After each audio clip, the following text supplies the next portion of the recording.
빈들의 마른 풀같이 시들은 나의 영혼, 주님이 약속한 성령 간절히 기다리네.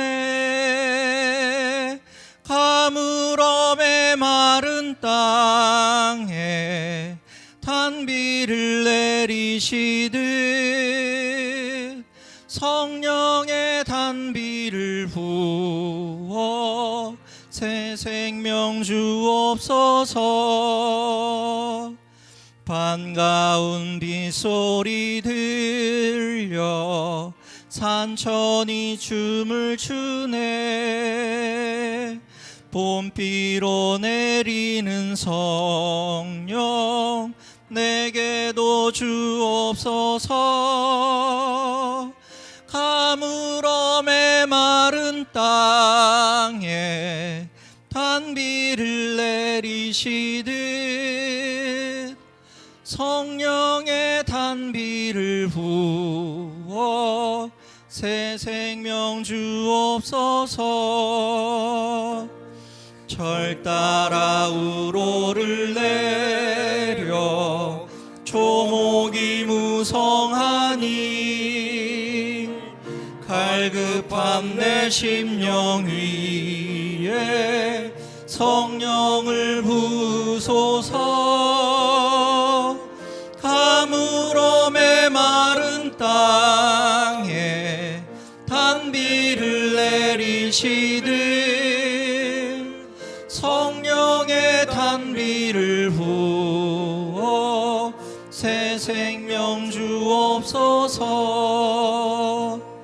참되신 사랑의 언약 어길 수 있사오랴. 오늘의 흡족한 은혜 주실 줄 믿습니다. 가물어 메마른 땅에 단비를 내리시듯 성령의 단비를 부어 새 생명 주옵소서. 아멘.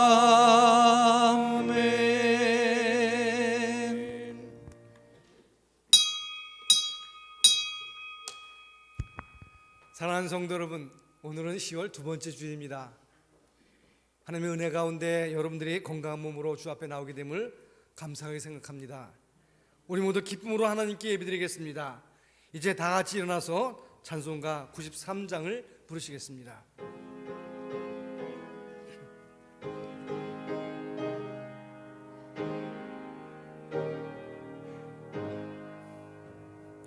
예수는 나의 힘이요 내 생명 되시니 구주 예수 떠나 살면 죄 중에 빠지리. 눈물이 아픔 가리고 내 맘에 근심 쌓일 때 위로하고 힘주시리 주 예수. 예수는 나의 힘이요 내 친구 되시니 그 은혜를 간구하면 풍성히 받으리. 햇빛과 비를 주시니 추수할 곡식만 보다 귀한 열매 주시느니 주 예수.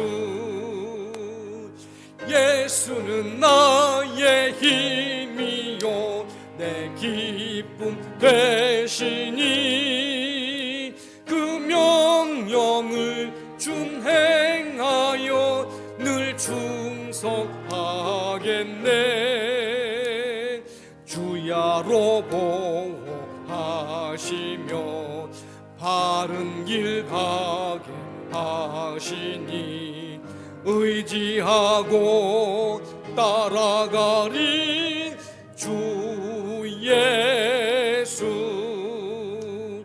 예수는 나의 힘이요 내 소망 되시니 이 세상을 떠나갈 때 곧 영생 얻으리.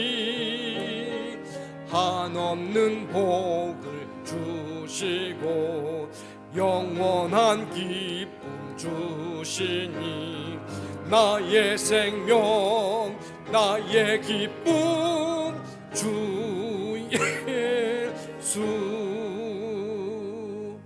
사도신경을 통하여 우리의 신앙을 고백드리겠습니다. 나는 전능하신 아버지 하나님 천재 창조주를 믿습니다. 나는 그의 유일하신 아들 우리 주 예수 그리스도를 믿습니다. 그는 성령으로 잉태되어 동정녀 마리아에게서 나시고 본디오 빌라도에게 고난을 받아 십자가에 못 박혀 죽으시고 장사된 지 사흘 만에 죽은 자 가운데서 다시 살아나셨으며 하늘에 오르시어 전능하신 아버지 하나님 우편에 앉아 계시다가 거기로부터 살아있는 자와 죽은 자를 심판하러 오십니다. 나는 성령을 믿으며 거룩한 공교회와 성도의 교제와 죄를 용서받는 것과 몸의 부활과 영생을 믿습니다. 아멘. 아멘. 교독문 60번 시편 139편 말씀을 교독하시겠습니다. 여호와여 주께서 나를 살펴보셨으므로 나를 아시나이다.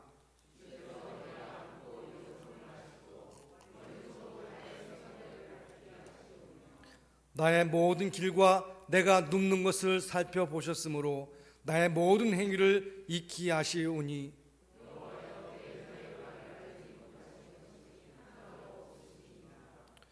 내가 주의 영을 떠나 어디로 가며 주의 앞에서 어디로 피하리이까?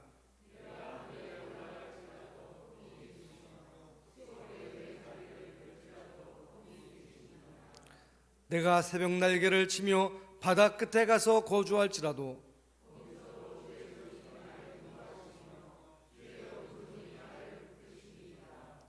하나님이여 나를 살피사 내 마음을 아시며 나를 시험하사 내 뜻을 아옵소서.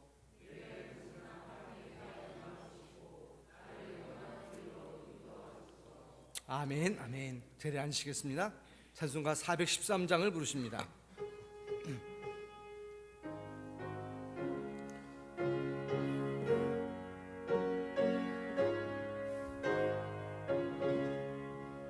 내 평생에 가는 길 순탄하여 늘 잔잔한 강 같든지 근풍파로 무섭고 어렵든지 나의 영혼은 늘 평안하다. 내 영혼 평안해. 내 영혼 평안해. 저 마귀는 우리를 삼키려고 입 벌리고 달려와도 주 예수는 우리의 대장 되니 끝내 싸워서 이기리라. 내 영혼 평안해. 내 영혼 평안해. 내 지은 죄 주홍빛 같더라도 주 예수께 다 아뢰면 그 십자가 비로소 다시 스사 있는 보다도 정하리라. 내 영혼 평안해. 내 영혼 평안해. 저 공중에 구름이 일어나며 그 나팔이 울릴 때에 주 오셔서 세상을 심판해도 나의 영혼은 겁 없으리. 내 영혼 평안해. 내 영혼 평안해. 아멘. 이제 다 같이 머리 숙여 기도하실 때 김자중 안수 집사님께서 기도 인도하시겠습니다. 기도드리겠습니다. 언제나 변함없는 사랑과 은혜를 베푸시는 하나님 아버지, 풍성한 10월의 주일을 맞이하여 우리에게 아름다운 가을 하늘과 수확의 기쁨을 허락하신 주님의 은혜에 사랑에 감사드립니다. 아멘. 이 시간 우리의 마음을 모아 예배드리오니 홀로 영광 받으시옵고 죄로 상한 영혼이 소성케 되는 예배되게 하옵소서. 아멘. 예배를 사모하며 드리는 복된 시간에 주님의 권능과 사랑을 깨닫게 하시고 마음과 정성이 담긴 진실한 예배 되게 하옵소서. 아멘. 주님을 본받아 세상에 빛된 삶을 살아가기 원합니다. 주님의 은혜로 날마다 거룩함을 입고 하나님의 형상을 드러내는 정결한 삶을 살게 하옵소서. 아멘. 오늘도 갈급한 심령으로 나온 성도들을 기억하여 주셔서 드리는 기도에 응답하여 주시고 아멘. 삶의 열매를 맺는 축복으로 함께하여 주옵소서. 아멘. 은혜가 풍성하신 주님, 주님의 크신 사랑에도 불구하고 오늘도 부끄러운 모습으로 주님 앞에 나왔습니다. 무지하고 나약한 저희가 주님의 말씀을 의지하지 않고 여전히 부패한 욕망과 자기 고집이 있음을 고백해오니 불쌍히 여기시고 용서하여 주옵소서. 힘들어 지쳐 넘어지기 쉽고 쓰러지기 쉬운 때인 만큼 어떠한 시련과 고통을 이겨낼 수 있도록 십자가의 보혈로 함께하여 주옵소서. 새 생명을 허락하신 주님, 이제 전 국민이 코로나 백신 접종으로 순조롭게 면역이 생기게 하시어 일상의 생활로 온전히 회복될 수 있게 하옵소서. 더욱 바라옵기는 격상된 사회적 거리를 두기로 인한 예배당의 빈자리가 다 차고 넘치는 예배로 회복되게 하옵소서. 코로나19로 인하여 상처받은 심령들마다 더 큰 믿음과 용기를 허락하여 주셔서 주님의 말씀으로 새 소망을 갖게 하시고 삶의 기적을 체험하는 은혜로 넘치게 하옵소서. 아멘. 그리하여 우리들의 삶이 온전히 주님의 뜻을 이루며 오히려 세상을 변화시키는 능력으로 살아가게 하옵소서. 이 어렵고 힘든 때 세상의 교회들이 하나님이 원하시는 교회들로 채워지기를 원합니다. 이 시대에 우리 교회를 향한 주님의 요청이 무엇인지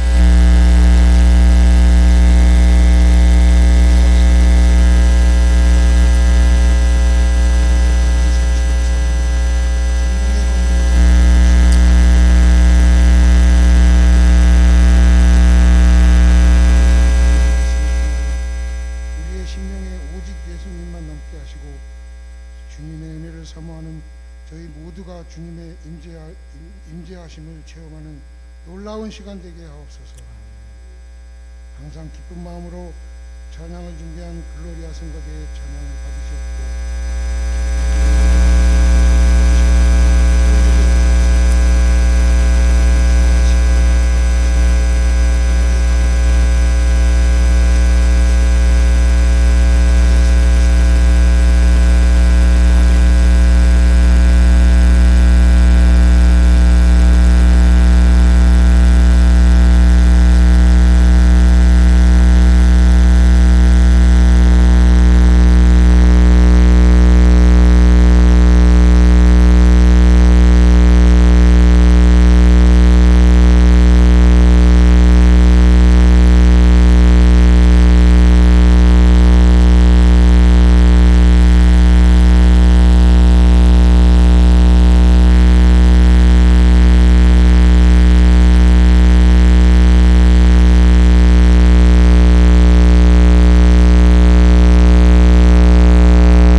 예배 우리에게 주신 하나님 말씀은 구약성경 이사야서 43장 14절로 21절입니다.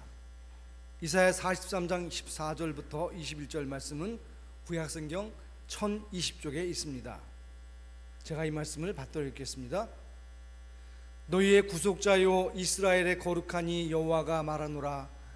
너희를 위하여 내가 바벨론의 사람을 보내어 모든 갈대아 사람에게 자기들이 연락하던 배를 타고 도망하여 내려가게 하리라. 나는 여호와 너희의 거룩한 이요 이스라엘의 창조자요 너희의 왕이니라.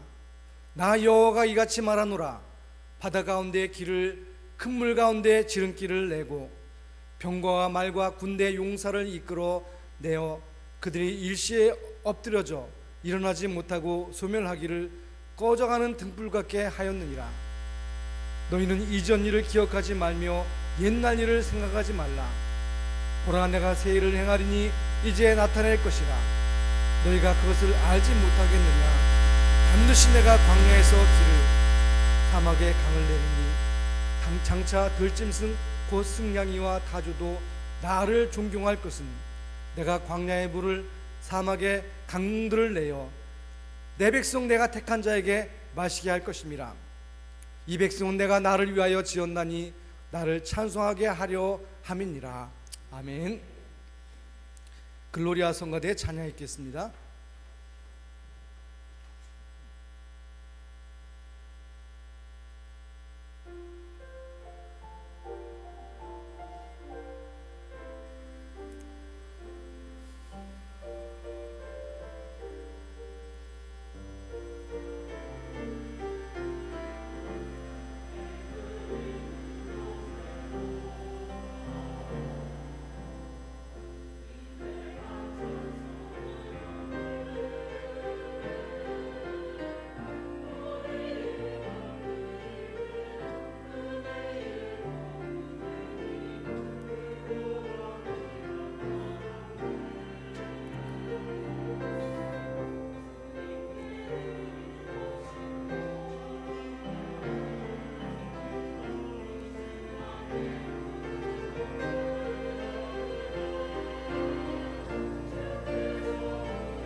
아멘.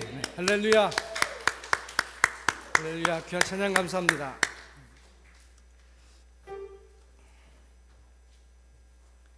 예, 오늘 말씀의 제목은 하나님을 기대하라입니다.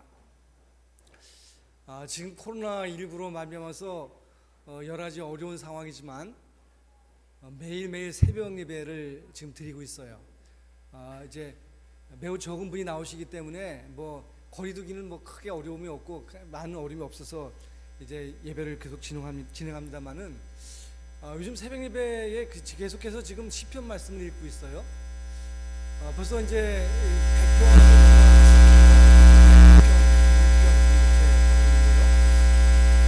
제가 시편 말씀을 새벽마다 읽으면서 느낀 것이 하나 있어요. 그게 뭐냐면 이 시편 기자들은 끊임없이 하나님께 바란다는 거예요. 소망한다는 거예요. 예를 들면 여러분 시편이 이제 전체가 150편으로 되어 있는데 그 시편 중에는 다 장르가 달라요. 시지만 어떤 것은 탄식하면서 부르는 시도 있고요, 또 어떤 것은 단언하면서 부르는 시도 있고, 어떤 것은 감사하며 부르는 시도 있고, 또 어떤 것은 이제 왕을 위한 기도 시도 있고요, 또 민족을 위한 또 기도 시도 있고요, 또 자기의 죄를 회개하기 위한 회개의 참회시도 있어요. 그러니까 시편에 보면 내용들이 이제 다 보면은 달라요. 그런데 한 가지 공통된 게 있어요. 그건 뭐냐면 하나님을 찬양하며 신뢰하면서 그 시를 지었다는 거예요. 여러분 잘 아시는 시편 22편에 보면 하나님이여 하나님이여 어찌하여 나를 버리셨나이까 이렇게 시작하고 있어요. 이거는 이제 보통 탄식시 그렇게 부릅니다. 아주 고통 중에서 어려움 중에서 하나님 앞에 탄식하면서 부르는 시예요. 그러니까 시편의 그 처음이 하나님 어찌하여 나를 버리셨나이까 이렇게 시작하고 있어요. 그게 보면 굉장히 그 큰 고통 중에 있는 것 같죠. 근데 이 시편 22편 마저도 끝에 가보면 내가 여호와를 찬양하리니 그렇게 하면서 또 하나님을 찬양하고 있어요. 그 얘기는 뭐냐면 시편 기자들은 하나님을 신뢰했다는 거예요. 그러니까 시편 전체 1편부터 150편까지 보면 어떤 건 뭐 교훈도 있고 뭐 탄식도 있고 탄원도 있고 뭐 여러 가지 누구를 위한 시도 있고 뭐 있지만 그 흐르는 맥 속에는 중요한 그 맥이 있는데 그게 뭐냐면 하나님께 대한 신뢰라는 거예요. 여러분 이 하나님께 대한 신뢰 매우 중요하다고 생각해요. 그 하나님께 대한 신뢰라는 것은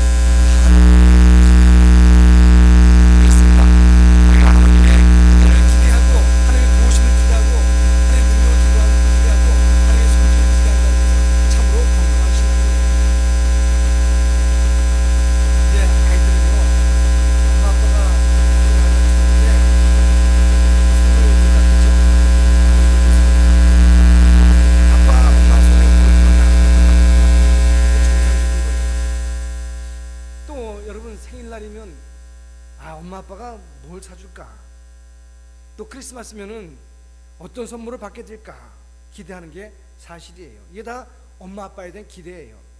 또 설날이 되면 아이들은요 이번에 설날 때 세뱃돈을 얼마나 받을까 뭐 그런 것도 기대하는 것 같아요. 그렇게 보면 이 엄마 아빠에 대한 기대가 있다는 건 참 좋은 일이에요. 사실 이 자녀에게 가장 슬픈 게 뭐냐, 엄마 아빠에 대한 기대가 사라졌다는 거예요. 일시적으로 사춘기 때 보면 이런 경우가 있죠. 생일 때 엄마 아빠 물어봅니다. 이번 생일에 너 뭐 필요하니? 그러면 없는데요? 뭐 이렇게 대답한단 말이에요. 또 아빠가 며칠 출장 갔다 올 텐데 뭐 사올까? 그랬더니 됐어요. 뭐 이렇게 대답을 한다고 생각해 봅시다. 이제 이렇게 보면은 일시적으로 사춘기 때는 이렇게 보면 부모에 대해서 아주 냉소적인 반응을 보일 때가 있어요. 근데 그렇다 할지라도 사실은 부모에 대한 기대가 전혀 없는 것은 아니에요. 여러분 우리 아이가 달라졌어요 뭐 그런 프로그램도 있고요. 요즘 뭐 금쪽 같은 내 새끼 뭐 그런 프로그램도 있는 걸 보면 제가 가끔 이렇게 보는데 어떤 그 상황을 보면 부모가 나와서 상담하는데 보면 그 자녀들이 너무너무 상태가 심각해요. 어떤 경우에는 저런 아이들이 다 있나 싶을 정도로 느껴질 때가 있어요. 그런데 어떤 치유의 프로그램을 통해서 여러 가지 이제 부모와 이렇게 이제 대화도 하고 이제 어떤 상황을 이제 이렇게 정리하다 보면은 역시 그 아이들도 부모에 대한 신뢰가 있는 것을 알게 되는 거예요. 부모의 그 사랑을 바랬는데 그 사랑이 거절당하는 데 대한 어떤 그 아쉬움이라든가 이런 것도 있고요. 어떤 경우에는 아주 겉으로는 막 코칠게 표현하고 좀 어떻게 이렇게 할 수 있을까 싶은데 내면적으로는 이제 부모님께 뭔가 바라는 그런 마음이 있는 것을 보게 됩니다. 근데 어쨌든 간에 이 한때의 냉소주의처럼 성도들도 하나님께 대해서 냉소주의를 가진 사람들이 있어요.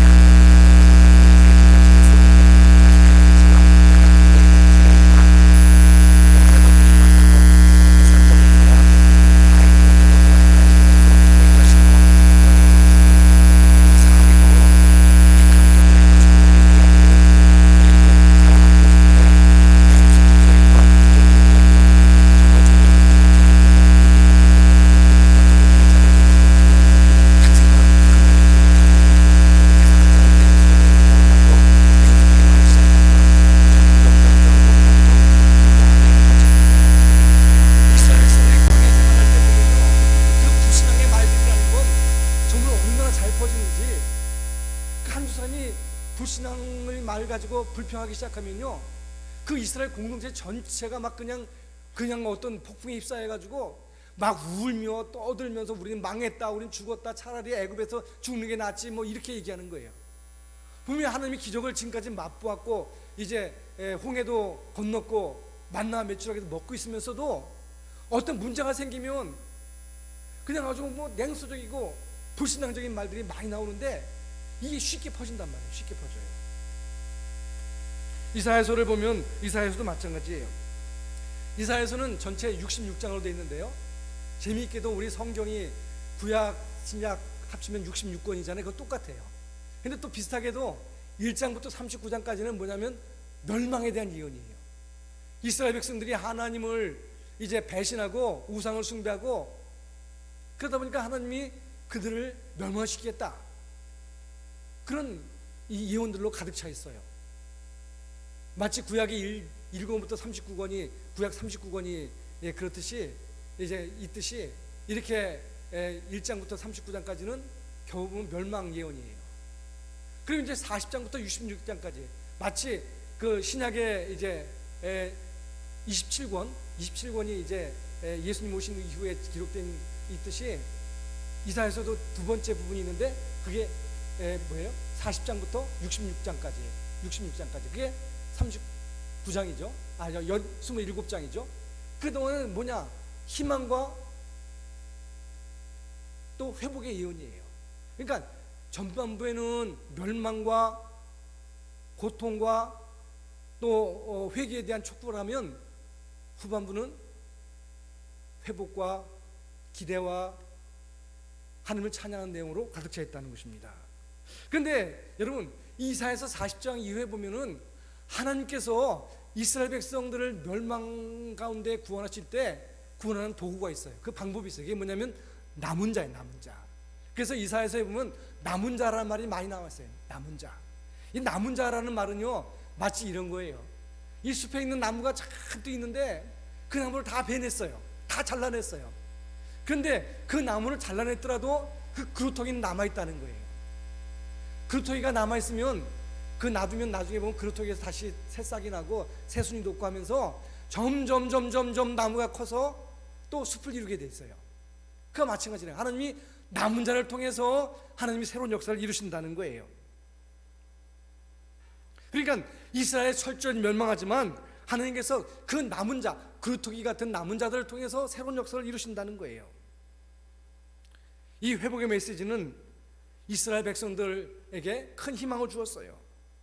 남은 자들에게 하나님이 새로운 역사를 시작하신다. 하나님은 전능하신 하나님이신데 나를 붙들고 나를 회복시키시고 나를 구원하신다, 나를 끝까지 포기하지 않으신다 하는 희망의 메시지가 담겨 있는 것입니다. 그래서 그들은 하나님을 기대하게 된 거예요.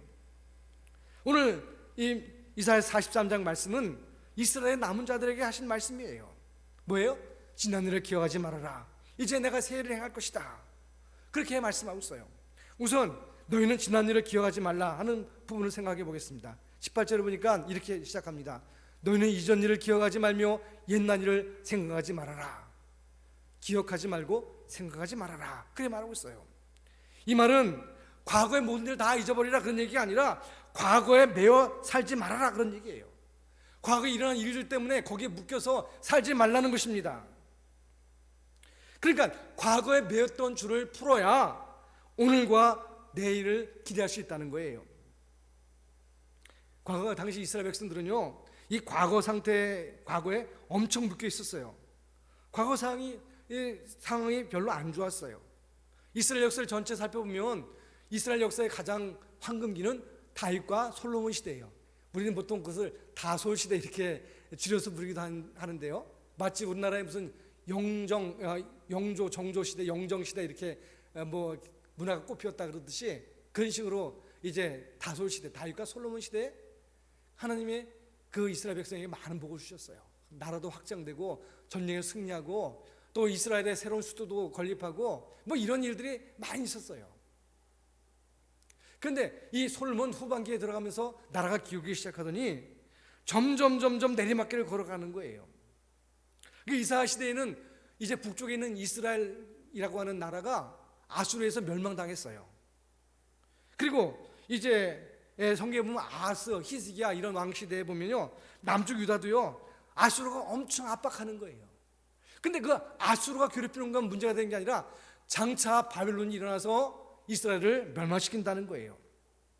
그래서 바벨론이 이제 쳐들어와서 예루살렘을 멸망시키고 그리고 70년 동안 이스라엘 백성을 끌고 가서 포로로 삼았다는 거예요.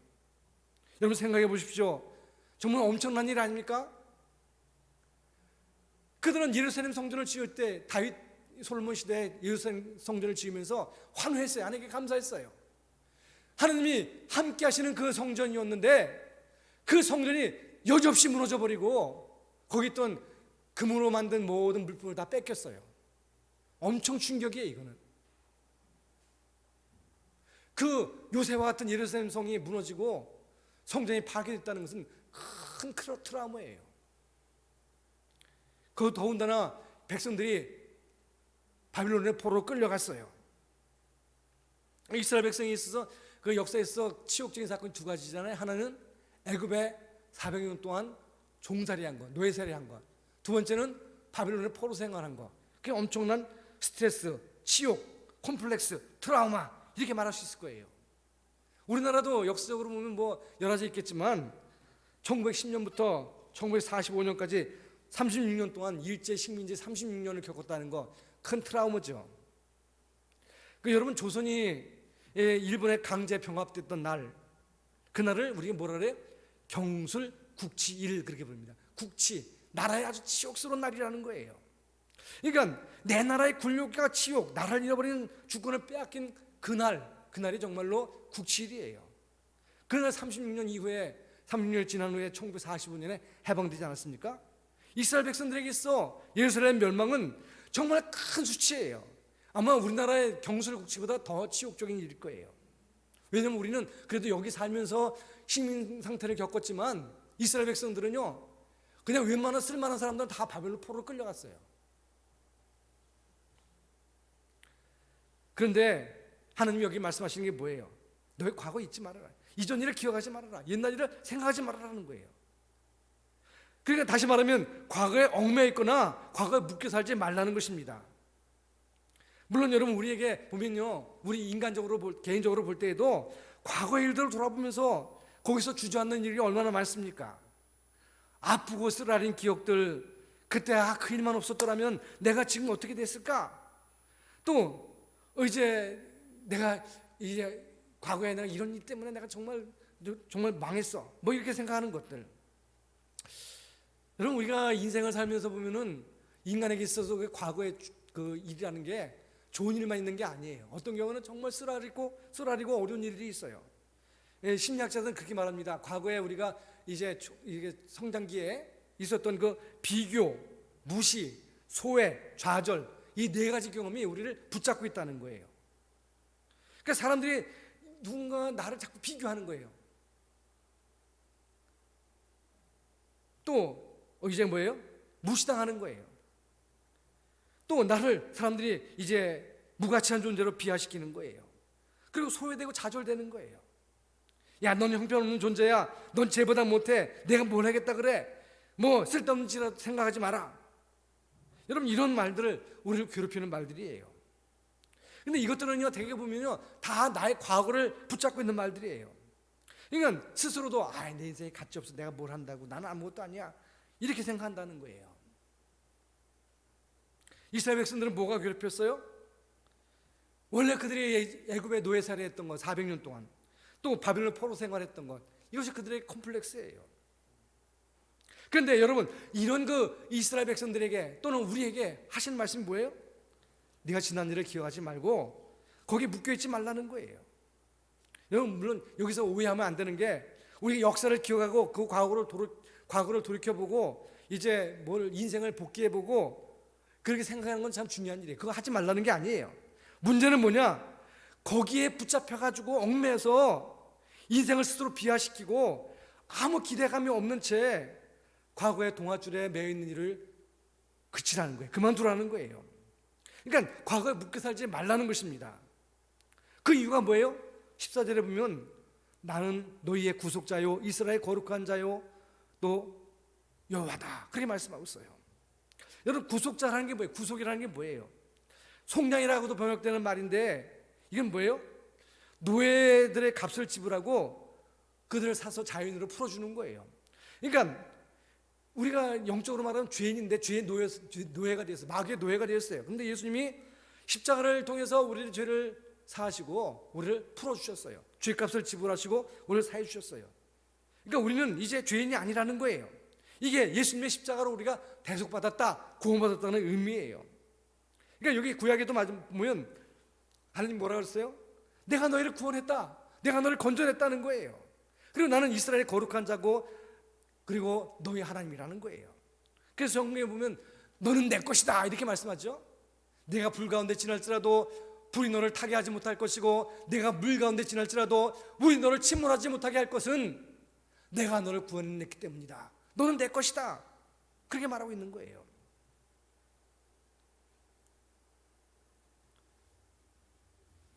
(15절에) 보면 또 이렇게 말합니다. 나는 여호와 너희의 거룩한 이요 이스라엘의 창조자요 너희의 왕이니라. 그 거룩하신 하나님이 창조주 하나님인데 그 하나님이 우리의 왕이 되신다는 거예요. 우리를 다스리신다는 거예요. 이게 얼마나 놀라운 일입니까? 그러니까 하나님께서 우리를 향해서 엄청 관심을 갖고 계시고 우리를 통해서 이제 하나님의 일을 하신다는 거예요. 바벨론을 무너뜨리신다는 거예요. 16절 17절에 보면 뭐라 했어요? 바다 가운데 길을, 그물 가운데 지름길을 내고 병거와 말과 군대 용사를 이끌어내어 그들이 일시에 엎드려져 일어나지 못하고 소멸하기를 꺼져가는 등불 같게 하였느니라. 무슨 얘기냐면 그 앞에 보면 바벨론 또는 갈대아라는 이름이 나와요. 그 바벨론이라는 나라가 그 당시에 큰 제국이에요. 그러나 그런 큰 나라도 하나님이 그들을 지우시고 엎어지게 만들고 넘어지게 만들고 그들을 건져내시겠다는 거예요. 풀어주시겠다는 거예요. 바다에 길을 내고 거센 물결에 통로를 내고 바벨론의 병거와 마병을 쓰러뜨리고 다시 일어나지 못하게 하겠다. 하나님의 약속이에요. 이스라엘 바벨론 포로로 잡혀있는 이스라엘 백성들을 해방시켜 주시겠다는 거예요. 육로를 낸다, 홍해가 갈라진다, 그런 말들을 하고 있죠. 여러분, 이스라엘 백성들이 이전 일을 기억하지 말라는 것은, 그러니까 노예 400년, 과거에 애굽의 노예 생활 400년, 포로 생활 70년 또 후에 그런 묶여있던 일을 기억하지 말라는 거예요. 이 기억이 동아줄이에요. 이 여기에 마음과 생각 묶여있으면요, 내가 좌절당했던 일, 무시당했던 일, 소외당했던 일, 이런 것이 나를 묶어버린다는 거예요. 그런 유명한 이야기 있지 않습니까? 코끼리를요, 어릴 때 길들일 때 말이죠, 어떻게 하냐면 그 말뚝에다가 묶어놔요. 조그만 어린 코끼리를 묶어놔요. 그럼 다리를 묶어놓으면요, 항상 코끼리는 이게 뭐 피하려고 그러다가 묶여 있으니까 거기를 벗어나지 못해요. 근데 나중에는 커서 말이죠, 엄청 커가지고 이제 힘이 세지고 힘 있는데도 불구하고 작은 기둥에 묶어놓으면요, 난 이거 못 풀어. 그러고 코끼리가 그 풀 생각을 못 한다는 거예요. 그 묶여 있는 거예요, 그게 바로. 그 심리학에도 유명한 얘기죠, 그게. 코끼리가 그렇게 된다는 거예요. 나중에 그렇게 힘이 세고 그렇게 덩치가 크고 그렇게 능력이 많은데도 조그만 말뚝 앞에 묶여가지고 꼼짝을 못 한다는 거예요. 그러니까 이런 우리 심리적으로 우리 마음과 생각이 묶여 있다면 좌절되고 무시당했고 소외당했던 일을 거기 묶여 있게 되면은 자기도 스스로 모르게 거기에 묶여 있게 된다는 거예요. 과거의 상처에 동아줄이 묶여 있으면 뭐예요? 앞으로 못 나간다는 거예요. 그러니까 과거의 동아줄에 묶여 있기 때문에 앞으로 나갈 때 그 줄이 자꾸 잡아당기는 거예요. 여러분, 우리가 더 나가지 못하는 이유가 뭘까요? 뭐 비교당한 일, 무시당한 일, 소외당한 일, 좌절된 일, 실패했던 것, 또 내가 미워한 사람들, 이것에 묶여 있지 않는가 한번 생각해 보시기 바랍니다. 주님이 이것을 말씀하시는 거예요. 이제 그 상처의 동아줄과 내가 결별하라, 그런 뜻이에요. 한 가지 이 말씀을 준비하면서 생각한 게 뭐냐면요, 우리나라 대통령 선거 요즘 보니까 여당이든 야당이든 뭐 지금 이제 한 사람을 후보자로 내려고 서로 경쟁하지 않습니까? 근데 모르겠어요. 여러분은 모르겠는데 저는요, 그 후보자들이 앞으로 무슨 일을 하게 될 것인가 거의 잘 몰라요. 사실은 공약이 뭔가 그 관심 없어요. 근데 과거에 뭐 이랬다, 뭐 막말을 했다, 무슨 뭐 또 뭐 욕을 했다, 무슨 뭐 또 어떤 사람은 또 뭐 이제 지난 정권에 뭐 잘못된 일에 뭐 있었다, 뭐 또 돈을 먹었다, 뭐 하여튼 뭐 여러 가지 일들이 있어요. 물론 그게 중요하지 않다는 건 아니에요. 근데 그에 못지않게 이 사람들이 앞으로 뭘 할 것인가 국민들이 기대를 가져야 되는데 아무런 기대가 없어요. 저 자신도 이제 자주 생각해 보지만 앞으로 지금 여당이든 야당이든 대선 후보로 나온 사람들이 앞으로 뭘 하겠다, 그게 기억이 안 나요. 생각이 안 나요. 여러분, 이거는 사실 따지고 보면요, 우리 민족에 있어 참 엄청난 손해예요, 여러분. 그렇게 생각해요. 물론 과거 검증도 좋고 다 좋겠지만 그만큼 미래에 대한 소망이 있어야 되는데 그게 없다는 거예요. 그 사람들이 과거에 앞으로 뭘 하게 될지 기대가 사실 없어요. 사실 다 그놈이고 별다 있겠어. 저 사람들 뭐 옛날에도 뭐 다 이렇게 어두운 과거가 있는데 이렇게 생각할 수밖에 없다는 거예요. 이게 우리나라가 엄청난 지금 큰 트라우마라고 생각해요. 저는 과거를 기억하지 말아라, 옛날을 기억하지 말아라 말씀하고 있어요. 그러면서 하나님이 하신 말씀은 뭐예요? 이제 하나님이 새 일을 행하시겠다는 거예요. 19절에 보니까 보라, 내가 새 일을 행하리니 이제 나타날 것이다, 너희가 그것을 알지 못하느냐, 그렇게 말씀하고 있어요. 하나님이 새 일을 행하신다는 거예요. 새로운 역사를 이루신다는 거예요. 그러면서 이제 분명히 나타내 보여줄 거다, 이렇게 말씀하고 있어요. 그렇게 기대하라는 거죠. 기대하시라, 그런 얘기예요. 그러면서 너희가 그것을 알지 못하느냐 하고 반문하고 있어요. 여러분, 예수님이 이 땅에 오셨을 때 하신 말씀이 뭐예요? 복음이라는 것은 새 부대에 새 포도주를 넣는 것 같다. 낡은 부대에다가 새 포도주 넣으면 포도주가 발효할 때 낡은 부대, 그 가죽 부대가 터진다. 그러나 새 부대에 넣으면 이 가죽의 신축성이 있으니까 아무리 그 안에서 새 포도주가 발효되고 해도 괜찮다는 거예요. 새 포도주는 새 부대에 넣어야 된다, 그런 얘기죠. 그 예수님이 말씀하신 것도 보면요, 사람들이 말하기를 야, 예수님 말씀은 권세가 있고 새롭다, 이렇게 생각했다는 거예요. 그같이 하나님이 매일매일 우리를 통해서 새로운 일을 행하신다는 거예요. 무슨 일을 행하실지 기대하라는 것입니다. 여러분, 인생에도 마찬가지예요. 하나님은 새로운 일을 행하시는 분이에요. 내가 이전에 묶여있던 일을 끊어버리면 하나님이 새 일을 행하시는 것이 보일 수 있게 된다는 거예요. 보여지게 된다는 거예요. 19절에 보세요. 내가 광야의 길을 사막의 강을 내리니 장차 들짐승과 승냥이와 타조도 나를 존경할 것은 내가 광야의 물을 사막의 강들을 내어 내 백성 내가 택한 자에게 마시게 할 것이다, 그리 말씀하고 있어요. 하나님이 하실 일이 너무나 명확하기 때문에 눈을 들어보면 알 수 있다는 거예요. 정말로 무슨 일입니까? 이 말씀을 통해서 뭐예요? 가슴이 벅차고 소망이 생기고 길이 보이고 출구가 보이지 않습니까? 광야에 길을 내겠다는 거예요. 사막에 강을 내겠다는 거예요. 심지어 들짐승들도 하나님을 존경하게 될 것이라는 거예요. 여기 들짐승 보면 곧 승냥이와 타조도 나를 존경할 것은 그렇게 되는데, 옛날 성경에는 시랑과 타조도 나를 존경할 것은 그렇게 돼 있죠. 승냥이 또는 이리 뭐 시랑, 이게 다 비슷한 말인데, 그 가끔 보면 어떤 분들은 시랑과 타조도 그 무슨 저 찬송가 찬양 가사가 있잖아요. 그걸 시랑을 잘못해가지고 사랑 이렇게 써놓은 데가 있어요. 근데 사랑이 아니라 시랑이에요. 시랑.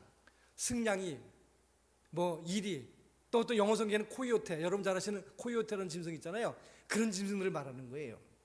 그런 짐승들도 하나님을 존경하게 될 것이라는 거예요. 하나님을 찬양하게 된다는 거예요. 왜요?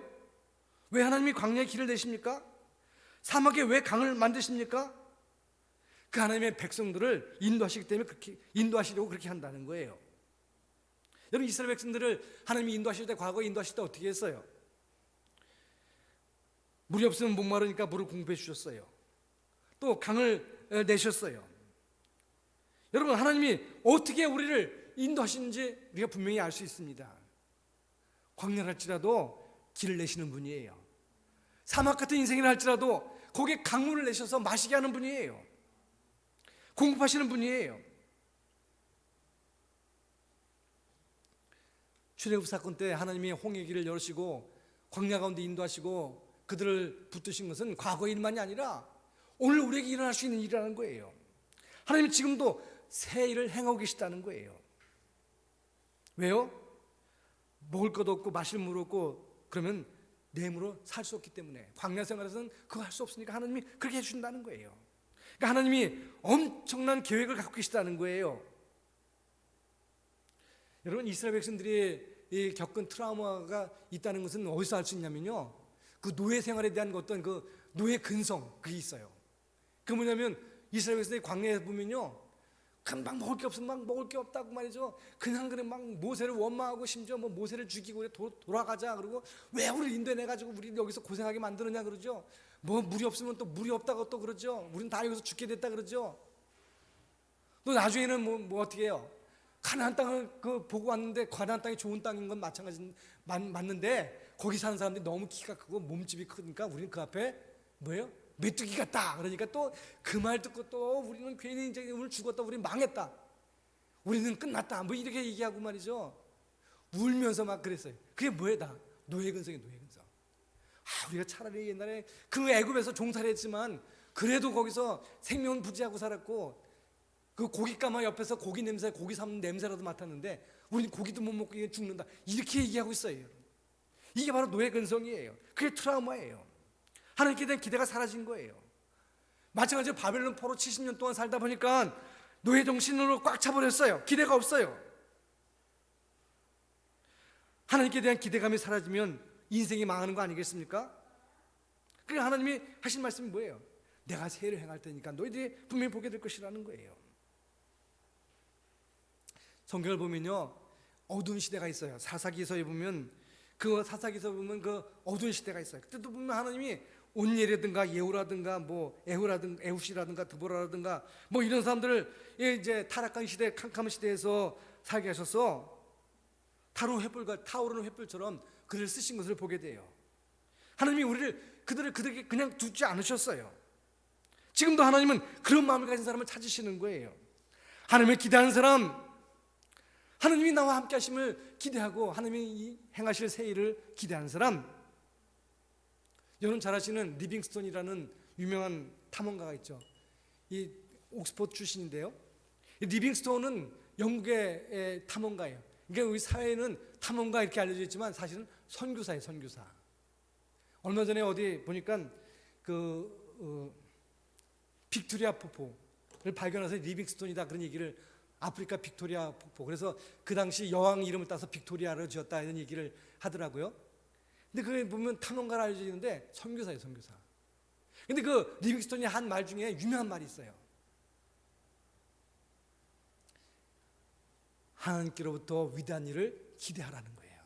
처음에는 하나님을 위해서 위대한 일을 시도해봐라, 그렇게 얘기했어요. 그러니까 하나님을 위해서 우리가 위대한 일을 해야 된다, 그런 얘기죠. 근데 나중에는 뭐라 했냐면 하나님께로부터 올 수 있는 위대한 일을 기대하라는 기대하라. 그게 리빙스턴이 한 말 중에 유명한 말이에요. Expect great things from God. 하나님께로부터 오는 위대한 일을 기대하라는 거예요. 기대하라. 영국 역사에 보면요, 2차 세계대전에 영웅이 있던 윈스턴 처칠을 알게 돼요. 처칠은요, 어린 시절에 아주 희피가 없었던 것 같아요. 병약한 약골이었고요. 더군다나 혀가 짧아서 혓짤배기 말더듬이었어요. 또 루즈벨트 대통령, 미국의 루즈벨트 대통령은요, 어린 시절 아주 볼품없게 생겼다, 뭐 그런 말도 들었고요. 심지어 여러분 아시다시피 이제 나중에 소아마비가 생겨서 고통을 당하기도 했어요. 근데 그들이 전쟁의 영웅이 되었어요. 아브라함 링컨은요, 여러분 아시다시피 너무나 못생겨가지고 사람들이 야, 넌 지도자가 못 되겠다 이런 말 들었고요.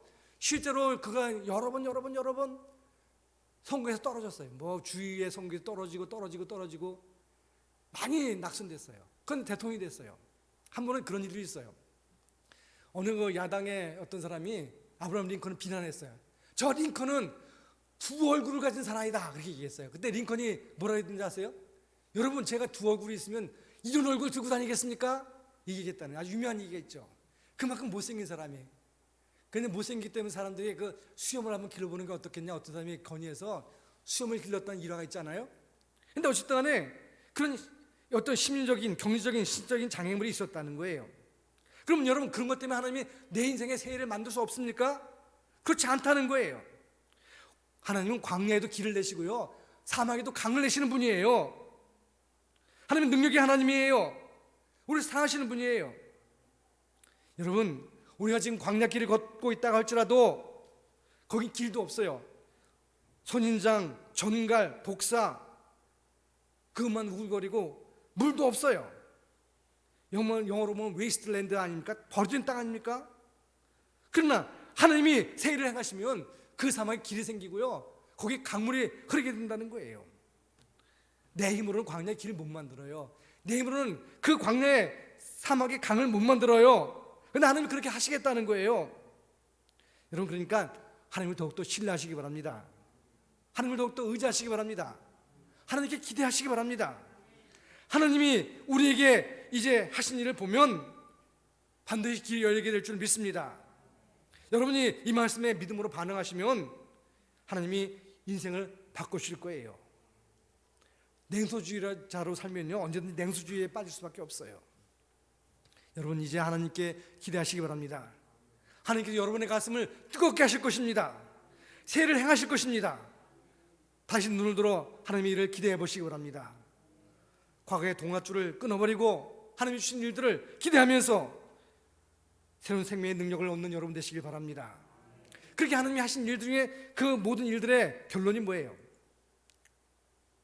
이 백성은 내가 나를 위하여 지었나니 나를 찬송하게 하려 함이니라. 하나님 건국에 가서 뭐예요? 하나님을 찬송하게 만든다는 거예요. 그게 하나님이 뭐예요? 내가 나를 위해서 지었다. 이 백성들이 나를 위해서 지었다는 거예요. 그러면서 나를 찬송하게 만들려고 지었다는 거예요. 결국 우리를 통해서 찬송을 받으시기 원하신다는 거예요. 여러분 입술에서 뜨겁게 나를 구속하신 하나님, 은혜로 인도하신 하나님을 찬양한 날이 올 줄로 믿습니다. 과거를 버리고 과거를 끊어버리고 이제 하나님이 주신 새 일을 기대하면서 은혜 가운데 승리한 여러분 되시기를 주님의 이름으로 축원합니다. 기도드리겠습니다. 은혜로우신 주님 감사합니다. 우리를 사랑하시고 인도하셔서 우리를 위해서 선한 일을 이루시는 것을 믿습니다. 새해를 행하심을 믿습니다.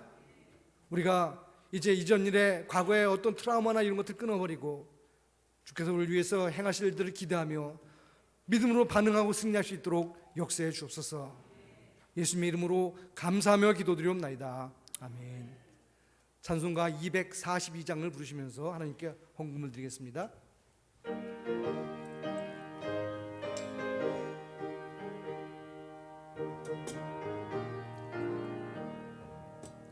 황무지가 장미꽃같이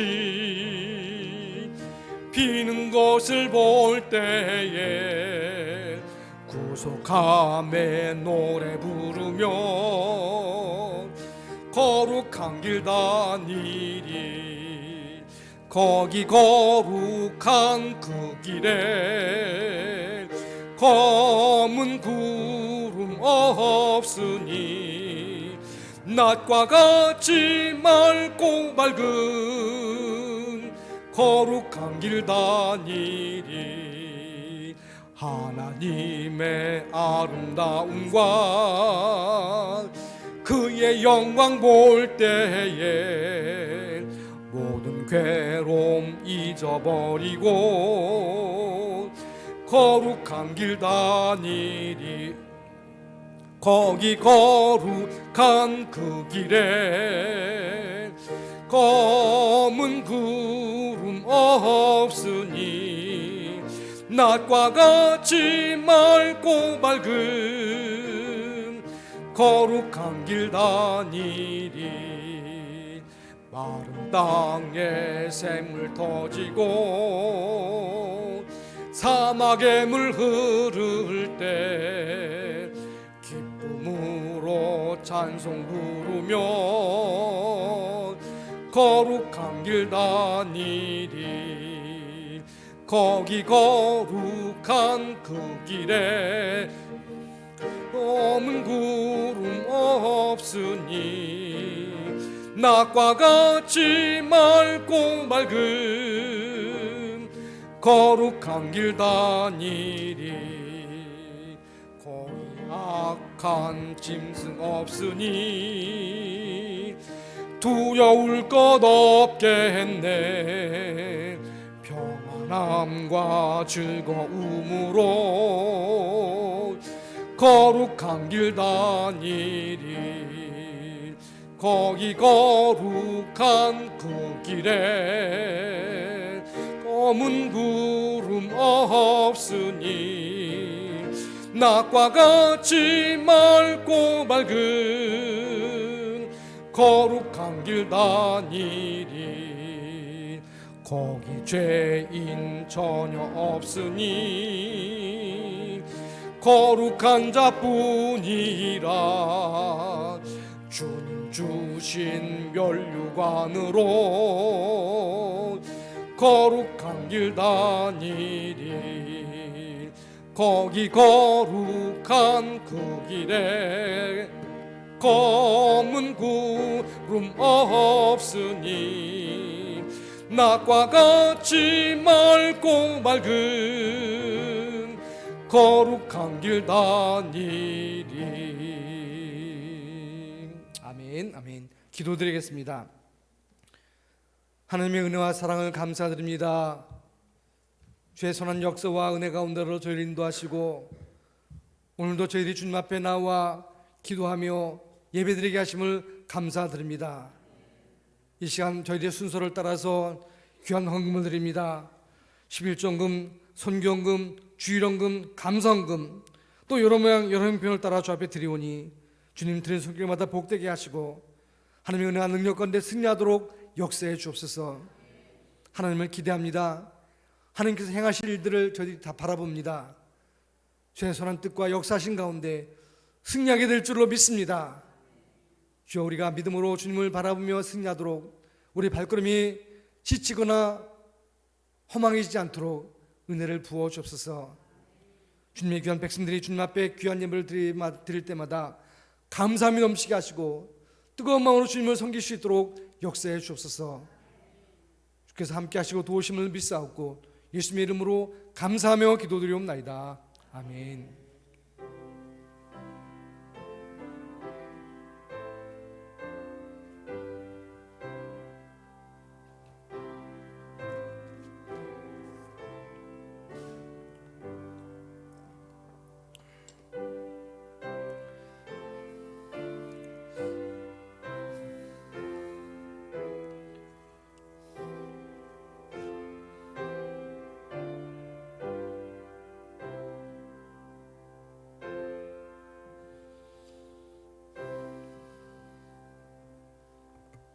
아멘.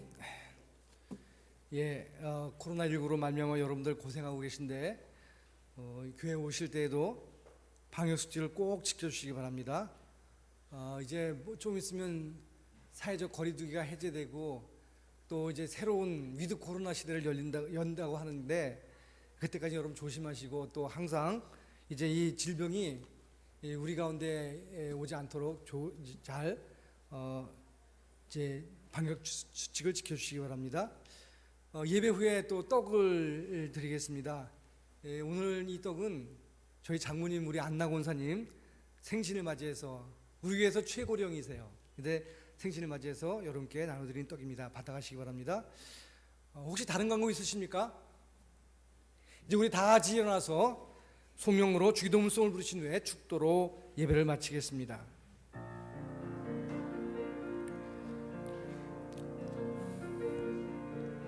하늘에 계신 아버지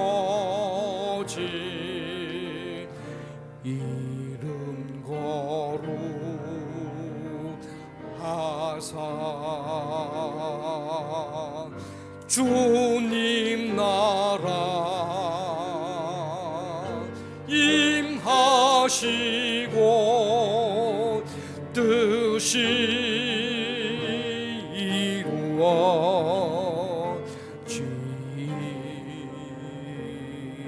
이루어지이다. 일용할 양식 주시고 우리들의 큰 죄 다 용서하옵시고 또 시험에 들게 마시고 악에서 구원하소서. 대개 주의 나라 주의 권세 주의 영광 영원히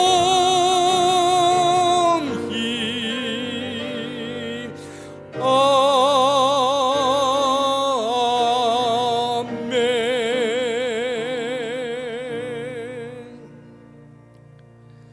마음을 같이하며 평안할지어다. 평강의 하나님이 너희와 함께 하시느니라. 이제는 우리 주 예수 그리스도의 은혜와 아버지 하나님의 놀라우신 사랑하심과 성령님의 교통하심과 충만해 주 인도하심이 하나님께 기대를 가지고 이 성전을 출발하는 모든 성도 위에 이제부터 영원히 함께 하시기를 간절히 축원하옵나이다. 아멘.